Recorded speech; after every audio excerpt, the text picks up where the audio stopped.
Sam Slaughter. Welcome to Tabbi Hour. Hello. Thank you for having me. First episode in the new podcast studio. Woo! It's exciting, man. So where are you from, Greenville?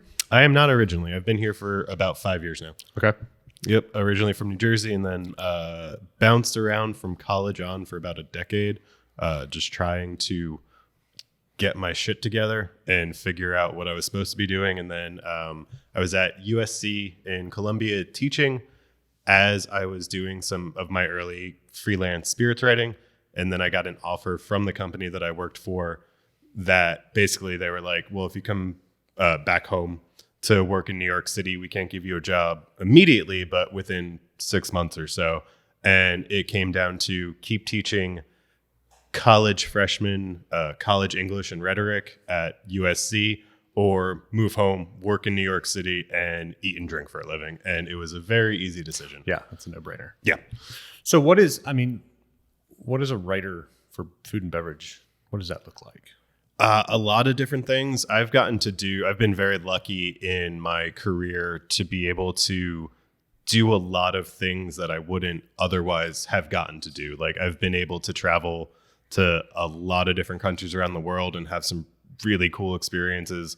Everything from like jumping off a boat in Lake Nicaragua. I think that was the name of it, but it was in Nicaragua, where with Flor de Caña Rum, where they were taking us to their private island. The people that own Flor de Caña own most of the like import or export businesses in Nicaragua. And so they're loaded. And they brought us on this giant boat where they had a slide and a jumper or a place to jump off. And we were going to have lunch on their private island. What they didn't tell us before we jumped off the boat was that it's one of the few lakes in the world that has freshwater sharks. And so like all of us jumped off and got back on and we got our rum drinks back. And they were like, oh yeah, there's sharks in here, but not in this part. I was like, I don't believe you. Yeah. You can't tell where the sharks are. They are under the water. We are above. I'm not jumping in anymore. Yeah. It's not quite like a shoreline where you can kind of see. No, we were in the middle of a lake. Yeah. Like just, there was nowhere that if there was a shark around, you could have easily gotten out except back on the boat. So Nicaraguan rum. Yes. It's different than the rum that we're used to in the States. It depends on what you're used to. This rum specifically, it's grown and produced at the base of a volcano, and then the temperatures in Nicaragua, all kind of the temperature, all of these different elemental effects affect it in ways that like Scotch whiskey and bourbon they age at different rates because of the temperature. I had a friend from Nicaragua brought me a bottle and was like, hey, do you like rum? And I'm like, yeah, Captain Morgan, of course. Very different, I thought. Then Captain Morgan, very different. They're not adding sugar. They're aging it. It's made from cane or... no, so Flor de Caña is still molasses as the byproduct. Molasses, that's it. Cachaça, which is Brazilian rum for all intents and purposes, that's made from fresh pressed cane juice. And then there's one that is from like a mix of things. So how did you get started? I mean, you were teaching, obviously English. You're a good writer. How did that remains to be seen, but sure. How did your writing career start as an author? I like to tell stories when I was a kid because I grew up in the suburbs of New Jersey, and I lived I had a very privileged life. 2 parents, older sister. There was literally a white picket fence somewhere like separating part of our yard. We didn't have the dog, that didn't come till later, but it was just a very suburban existence. And I always was looking for more adventure or something. But being a dumb child, I didn't understand. Like I had access to New York City from the time I was born, basically. And so I got to see all of the big museums by the time I was 10. I got to go to the Bronx Zoo. I got to do all of these things that when I went to college in North Carolina, I didn't necessarily realize that other people hadn't gotten to do. And so I took it for granted. I see the error in my ways now, but as a kid, I was always looking to have a more interesting story. And so I started telling lies and making up things as I went along. And then that kind of just stuck. I was always a big reader. And so those two things just kind of went together eventually. So what part of North Carolina were you in? I went to Elon University. So 20 minutes outside of Greensboro, about an hour from the Raleigh-Durham area. It's a small liberal arts school. Just kind of, it's a country club, essentially. Yeah, I grew up in Asheboro. Yeah. So very well put together university. I got to be in one of the kind of last dumb classes where they were just letting anyone in. And then that's when it really seemed that they started upping their game. And so I'm not going to, I got lucky. It's one of the leading law schools in the country, isn't it? I have no idea. Top 10, maybe? Sure. 15? We'll go with top 10. Go Phoenix. So you finish at Elon. What's next? If we had a whiteboard or a cork board with red string, it would probably be the easiest. So from North Carolina, I went immediately out to Montana for a year of grad school in anthropology. I was only out there for a year because I was burned out, but I worked at a winery while I was out there. From there, I moved back home to New Jersey. I worked as a newspaper reporter for a year.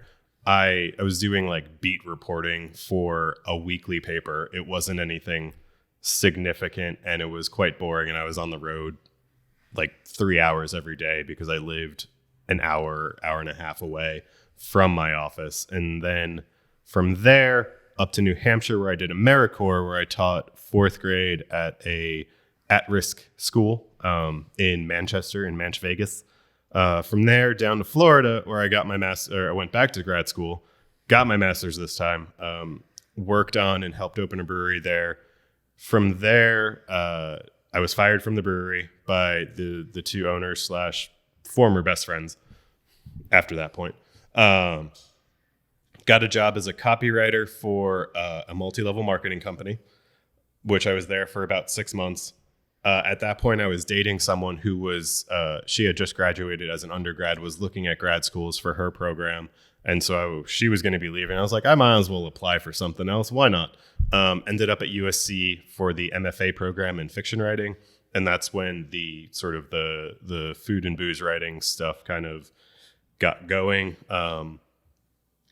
Back up to New Jersey, New York City. I was there for about a year and a half. In that time, I was there maybe half of that time because I was on the road for the rest of it, doing trips to breweries, wineries, distilleries, you name it. And then now I'm here. Pretty adventurous journey. There was a time for quite a while where I hadn't spent more than a year in one place. And then now I've been here longer than outside of, I grew up in growing up before college. This is the longest I've spent anywhere. So at what point in that journey did you write Are You Afraid of the Dark Rum? Started when I was in New York City. I think the contract was signed in either 2015 or 2016. No, it had to be 2016. The book was done in 2017, and then it came out in 2019. And that's just because of publishing, and we had to reshoot some things. There was some shakeup in the art direction of the publishing company. And so after we had shot everything, they said, nope, do it again. And so we did. We ended up shooting all of the photos in my apartment down here. So in the spare bedroom, which was an office, we set up a mini studio and shot every image in the book in the spare bedroom. So you make the drink. For those, none of them are, no, that's not true. 2 of them have alcohol in them. The rest are all props and kind of using different liquids to mimic them, just because it would be very expensive to go through 45 drinks. But we found this stuff, it's called seasoning liquid, and it's just brown gloop that we watered down to get, like, if we needed a spiced rum, we would put this much water in. If we wanted a really dark looking like Amaro or liqueur, we'd kind of just water it down just enough. Cranberry juice was used a lot of juices, things like that. Yeah. A lot of fake ice. Where'd the inspiration for that come from? The book? I love pop culture, and I was a child of the 90s, born in the 80s, and grew up with Nickelodeon and with all of these cultural milestones that I still Rugrats. Yeah. Yeah. Teenage Mutant Ninja Turtles, you name it. I was probably into it at some point in the 90s. But there was another book that I saw where I liked the premise, but I felt it was a little unoriginal because the cocktails were just renamed and not original. And so that was kind of the impetus for it, to do what that guy did, but make actual drinks and make them accessible, because I wanted this to be a party book. I wanted it to be able to, if you wanted to throw a 90s party, or you wanted to give someone who does love pop culture a Christmas gift or something. Wink, wink. Perfect timing. November. Beginning of November. Easily available on all online platforms, or likely at your local bookstore if you're here in Greenville. Shameless plug. I just ordered mine on Amazon this week. I was hoping it was going to be here, but their 2-day didn't quite make it. So what's your favorite drink in the book? The first 3 in the book are my 3 favorites, and so that would be do you remember Sips iced tea, the little juice box iced teas? Mm-hmm. I made a bourbon and limoncello version of those, and so it's bourbon, limoncello, orange bitters, and I think simple syrup. I even though I wrote these, I tend to forget what is in a lot of them. Yeah. Just because I don't make them all the time anymore. When it first came out, I was like, I got this. Now it's been a little bit of time. Were you bartending at the time too? I was not. I was writing full time. Okay. But with spirits writing, you tend to get a lot of samples, and so I was bartending for friends when I would be R&D and cocktails going, come over, I'll give you all the free booze. You just have to tell me an honest opinion, which my friends were fans of because they got free booze. Yeah. And so there would be that one. The Are You Afraid of the Dark Rum? The title cocktail is a smoked rum cocktail, which I also really like. I'm not typically a fan of a lot of smoked drinks, but I think most of the time when you see a smoked drink on a menu, it's going to be an old fashioned or something like that. This is 2 types of rum and some other stuff, some cherry brandy and a couple of other ingredients, to have a very sort of Halloween-y, smoky character after the TV show Are You Afraid of the Dark, which I grew up on. I grew up on that and Goosebumps. I always liked both of them a lot, and so that was the impetus for the name and that cocktail. And then there's the Fresh Mint of Bel Air, which I did in a competition. I was in a bartending competition in New Orleans where it was with Bombay Sapphire. We were paired with some of their professional bartending staff. It was media plus bartender. And they were allowed to give us tips, but what we had to do was go to a wall of ingredients that they unveiled. We had 45 seconds to grab a bunch of stuff and then make a cocktail. And so what I ended up doing, I had sparkling wine and lime and strawberry and gin, and then topped it with mint leaves as a garnish. And that's what that became. And the name had struck me at that point, and so it stuck around. Is that the first book you've written? First cocktail book, yes. First cocktail. What else have you written? I have 2 collections of short stories where I think the only copies that are in existence are in a box in my closet at this point. They were both independent presses that folded shortly thereafter, and so they are, I wouldn't say highly valued on the market. They exist in a box somewhere. So I can't go to Amazon and order it. You can. I think the last time I looked at the one book, it's called God in Neon, and it's a collection of short fiction. It was like someone had put one up for like $45, like as a collector's item or something. That's cool, like on eBay. Yeah, except it's not worth that much. Like says the author. I just being honest. My fiction writing at this point is very different from that. I mean, that one was written in between like 2012 and 2014, and so the sheer number of books I've read since then have all impacted what I view as effective writing, effective fiction, effective storytelling. So it's there, but I don't show it to people. So what are you working on now, and what's next? Right now I'm working on a pitch for a book about a video game. I'm just gonna leave it at, or the music of a specific video game. I have to turn that in sometime soon to see if the specific press that I'm targeting wants it. Working on more cocktails to see if I can put together another cocktail book. Have like a part of just a bunch of different things. It just depends on when I wake up in the morning, what I feel like working on any specific day. So are you bartending anywhere in Greenville? I don't work on any consistent basis behind a bar. I do a lot of private parties and I do tastings and education, things like that, which affords me the ability to still kind of interact on that level, which I love. I love being behind a bar. I love being able to talk to strangers. I am an extroverted introvert in that, like, if I'm out at a bar by myself, I will only likely, if there's a stranger sitting next to me, even if we've both been there for like 4 hours, the only people I'll end up talking to are like the old guys that are the regulars, because there's just no, I guess, no social pressure to actually be cool. I don't know. I don't know what being cool is like. So I don't know if that's the effective, the right word for that. But being a bartender, I literally have to go up to everyone to see what they want, but being able to have a lot of different conversations and have a lot of different interactions on any given day. Obviously, not all of them are going to be great. Some of them fizzle out. Some of them they're just, people who want a drink. They don't want any sort of interaction. They just want the service aspect of it. So give me my drink and then here's your money, go away. Do you do a lot of weddings? Not really. Set events? No. So the tastings, bourbon, wine?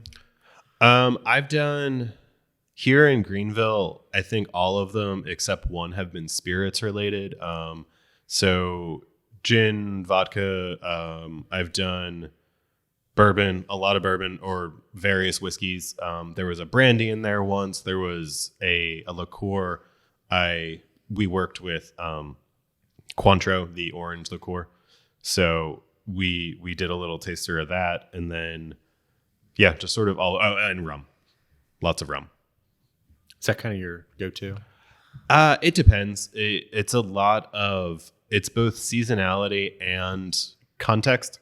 So if I'm at my house during the summer, a lot of it's usually going to be just gin and soda, both because I enjoy making drinks for other people. I don't enjoy making them for myself. I am lazy. I have a soda stream at home and it's like, well, there's some gin or vodka and there's some soda and I am done. I do the same thing. Bourbon soda. Exactly. And then in the fall, it tends to go towards more of the brown liquors. But it's also contextual. Like if we're going out and I'm with a bunch of bartenders who are offering me shots of Fernet, I'm not going to say no.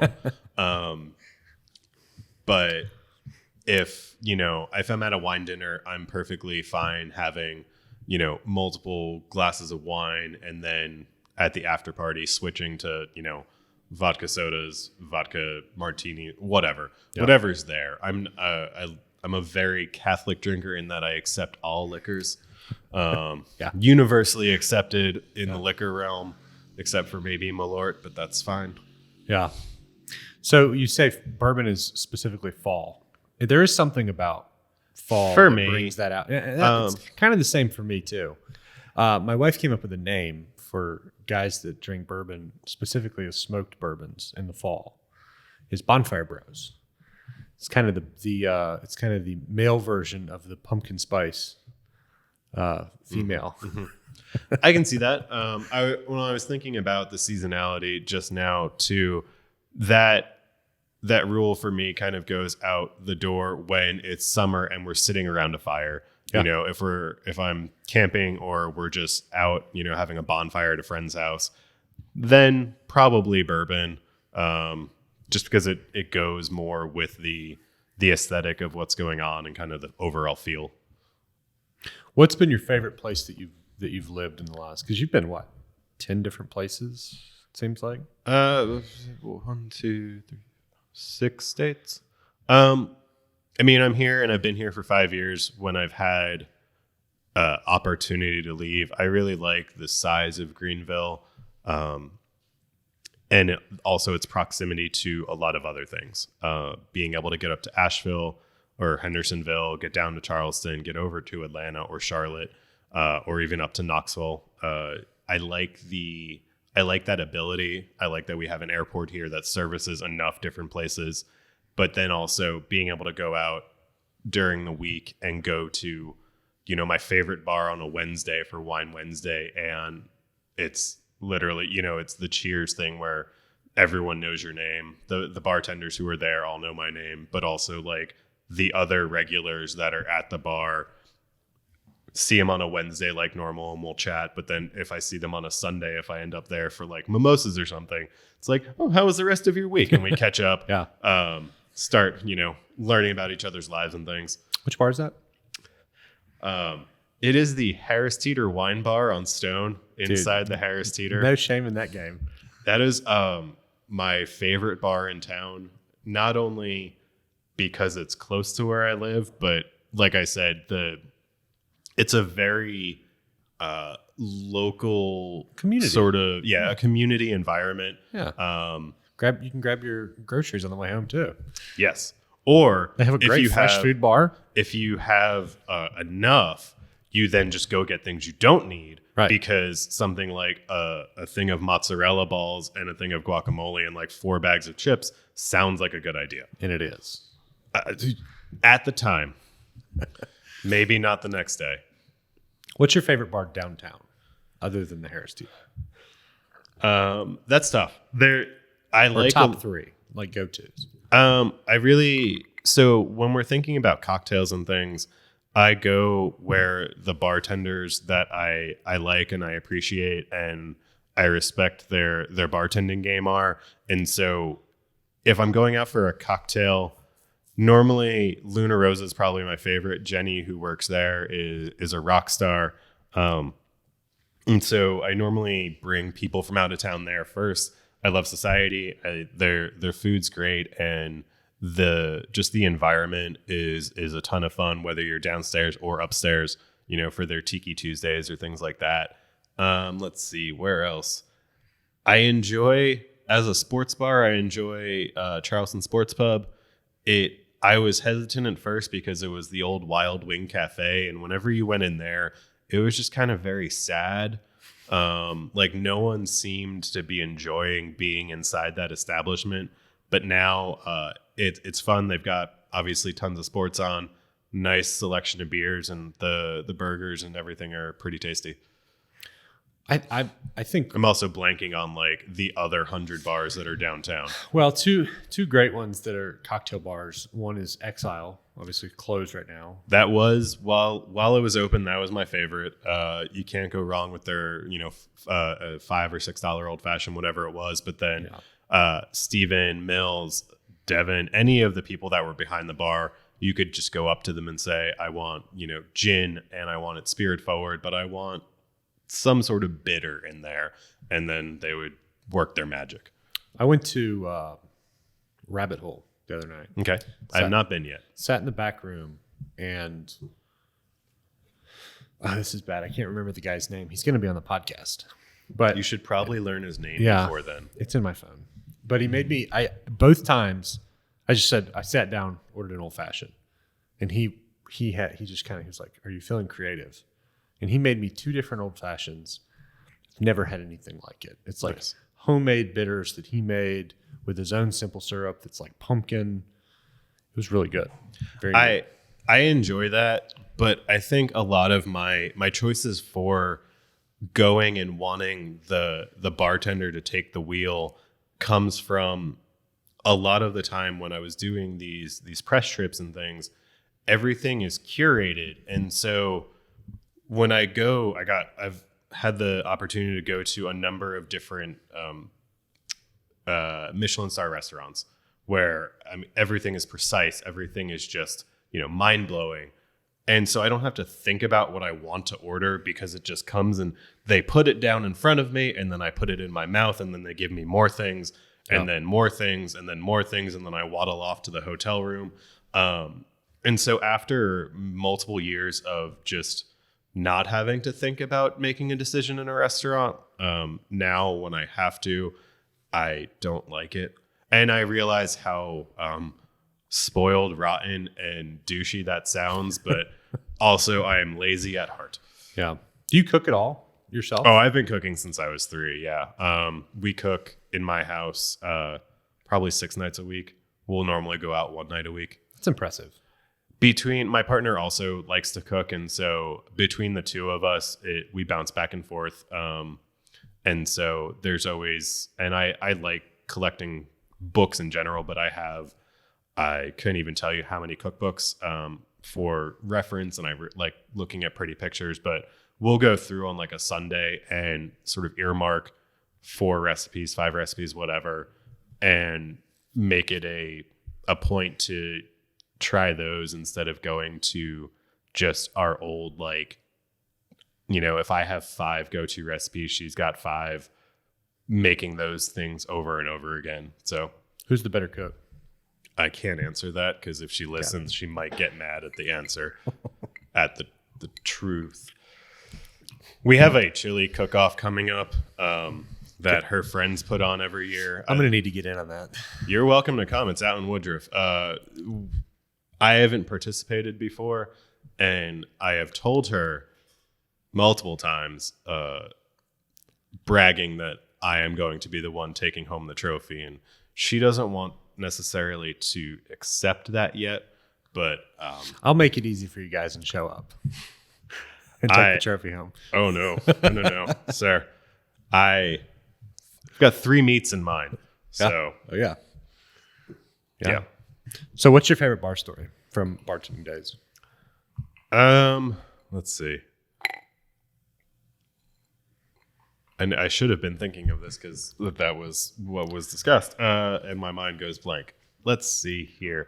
Bartending. A lot of the more fun things have been when I've been on the other side of the bar, because when you're bartending, there can be these weird experiences, but I always have been focused on like getting my job done. And if anything goes weird, trying to get that person away. I was at a bar in Asheville one time, MG Road, which no longer exists. I think the people who owned Chai Pani, which is a very now, it's a James Beard Award winning restaurant, but they had this like dive bar on, I believe it was Wall Street, that string lights, they had like a frozen Negroni machine, really affordable drinks. And I was up there, a friend was doing something, and so I was killing time. It was me and this other guy, like 5 o'clock in the afternoon, just having drinks. There's a movie on, and some guy walks in and looks at the bartender and is like, is my paycheck here? She's like, it's probably upstairs. Why? He was like, well, I got shot last night and had to go to the hospital, and so I couldn't pick it up. I was wondering if I can pick it up today. And then he just stares at her, and she's like, just go upstairs. And then he leaves.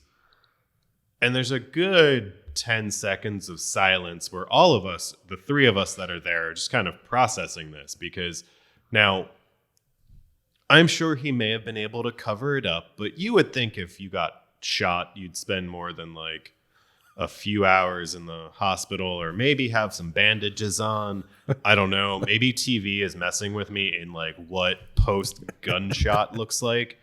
But I think, I don't know if I believed him. And so I spent years managing Waffle Houses. I bet you saw some shit. Saw some shit, but also some employee stories like that I won't throw out there. But it's like, you what last night? Like, what happened? Why aren't you coming to work tonight? Yeah. Crazy stuff. What have you ever been a part of, like a really awkward first date from behind the bar, where like these people just met on Tinder last week and they're now meeting in front of you for the first time? I try not to get involved in those. I like watching them instead. And that's the same. Like, you can obviously tell if you're out at a bar with someone that, your wife, your girlfriend, your boyfriend, whatever it is, your husband, where you've been together a while, where there are times where you just kind of slip into silence or like you're both checking your phone or something. But then you overhear those first date questions where it's like, so do you have any brothers or sisters? Where did you grow up? Yeah. And then the worksheet. Yeah. Or it just, there was one that I did see one time. This was when I was living in New Jersey, and I had met a friend out at a bar just to have a couple of beers on like a Friday night. And there was this couple, we were sitting at a high top. There was a couple at the bar, and one of the people had literally brought like note cards of, I assume, questions, but like they were sitting sort of how we're sitting, except, face on the same side of the bar. And you could see him like looking down and behind his arm to like look at cards. And I couldn't tell if the other person, the girl that was there, like could tell, but I hope she could. And she was really just, I don't know, humoring him. Like maybe he was really cool otherwise. But I looked over and I then started writing just the own narrative in my head of what their next date would look like. And it devolved quickly from there, because then I have to, depending on how much I have to keep, thankfully my voice is low, where if there's like the din of the bar, I can get away with saying a lot of things because no one can hear it over music and just general noises. So I think I've gotten away with getting out of pissing a lot of people off by having a low voice, because I don't want to get punched in the face while I'm out. It's fun. It's fun to go watch people though, especially once you're married. Because sometimes you do slip into that silence, but at the same time, it's fun to watch the people that are on their first and second date, because it's for sure. It's painful sometimes. I was sitting at a bar in downtown Greenville with a friend from out of town, and we were sitting outside on the patio, but the way we were facing the actual bar, and there was a couple there. And this is 5:00 in the afternoon. We had dinner at 6:00. And so we were getting a drink beforehand to catch up. And they each had their hands on the other person's thigh, but like right at crotch. And so like leaning forward into each other, middle of the day, I couldn't get over that. Why would you do that at 5 p.m. on a Friday? Like there was maybe 11 o'clock. Yeah, you've had a couple of drinks. You went out. Maybe you had a really nice dinner and you're getting ready to whatever. This was a hotel bar though, and that I think puts a different spin on things, where like, who's bringing who to whose hotel room, and like do they do this normally? Is hotel this bars their MO? Hotel bars are a wild card. Yeah. I bartended years ago at a spot that there was a regular guy that was like his first date spot. And so it was, I mean, it's like, dude, do you want me to act like I don't know you? Or like, this is the fourth girl you've brought in the last 2 weeks. See, I have done that as well, just because I like going to certain bars. And there have definitely been times where it's sort of like that moment in Fight Club when he sits down the next day. I think it's either at the office or at the restaurant, and the server looks at him and kind of gives him the eyes like, yeah, I saw you last night. Where if they're a good bartender, they can get that eye contact, and it's like, don't say a fucking word. Yeah. Pretend you can know me, but that is it. Yeah. Don't be telling me my stories. Yeah. No. Yeah. So I do respect that to an extent. Yeah. Well, Sam, it was great to. I'm glad you reached out. I'm glad that we were able to do it. Thank you for having me. I'm excited to get the book and make some of these. We're gonna have a '90s party at the office. Hell yeah! And do it. We'll have you back, and I'm gonna win that chili cook-off. So I'm glad you think that.